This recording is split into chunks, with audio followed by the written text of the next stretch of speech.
ಎಲ್ಲರಿಗೂ ನಮಸ್ಕಾರ. ನನ್ನ ಹೆಸರು ಮೇಘನಾ. ನಾನು ಕಲ್ಯಾಣಿ ಮೋಟಾರ್ಸ್ನಲ್ಲಿ ರಿಲೇಶನ್ಶಿಪ್ ಮ್ಯಾನೇಜರ್ ಆಗಿ ಕೆಲಸ ಮಾಡುತ್ತಿದ್ದೇನೆ. ಈ ಮೊದಲು ನೀವು ಸ್ವಿಫ್ಟ್ನ ಎಕ್ಸ್ಟೀರಿಯರ್ ಬಗ್ಗೆ ತಿಳಿದುಕೊಂಡಿದ್ದೀರಾ. ಇವತ್ತು ನಾವು ಸ್ವಿಫ್ಟ್ನ ಇಂಟೀರಿಯರ್ಸ್ ಬಗ್ಗೆ ತಿಳಿದುಕೊಳ್ಳೋಣ ಬನ್ನಿ. Door request switch, smart keys central locking system ನಮ್ಮ ನ್ಯೂ ಸ್ವಿಫ್ಟ್ನಲ್ಲಿ ಬರುತ್ತದೆ. ಇದರಿಂದ ಡೋರ್ನ ಲಾಕ್ ಅಥವಾ ಅನ್ಲಾಕ್ ಮಾಡುವ ಅವಶ್ಯಕತೆ ಇರುವುದಿಲ್ಲ. ಜಸ್ಟ್ ಒಂದು ಪ್ರೆಸ್ ಮಾಡಿದ್ರೆ ನಿಮಗೆ ಡೋರ್ ಲಾಕ್ ಆ್ಯಂಡ್ ಅನ್ಲಾಕ್ ಆಗುತ್ತದೆ. 3 ಸ್ಟೇಜ್ ಡೋರ್ ಓಪನರ್. ನಮ್ಮ ಸ್ವಿಫ್ಟ್ನಲ್ಲಿ 3 ಹಂತದಲ್ಲಿ ಡೋರನ್ನು ಕ್ಲೋಸ್ ಮತ್ತು ಓಪನ್ ಮಾಡಬಹುದು. ಹೇಗೆಂದರೆ ಮೊದಲನೇ ಹಂತ, 2ನೇ ಹಂತ ಹಾಗೂ 3ನೇ ಹಂತ. ಇದು ನಮಗೆ ಸುರಕ್ಷಿತವಾದ ಫೀಚರ್ ಆಗಿರುತ್ತದೆ.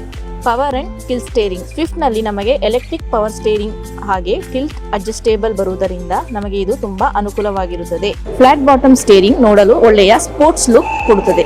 Steering mounted audio controls. ನೀವು ಮ್ಯೂಸಿಕ್ನ ಸ್ಟೇರಿಂಗ್ ಅಲ್ಲೇ ಕಂಟ್ರೋಲ್ ಮಾಡ್ಕೊಳ್ಬಹುದು ಇದರ ಮುಖಾಂತರ. ಮತ್ತೆ ನಿಮಗೆ ವಾಯ್ಸ್ ಕಂಟ್ರೋಲ್ನ ಮೂಲಕ ನೀವು ಫೋನನ್ನು ಸಹ ಬಳಸಬಹುದು.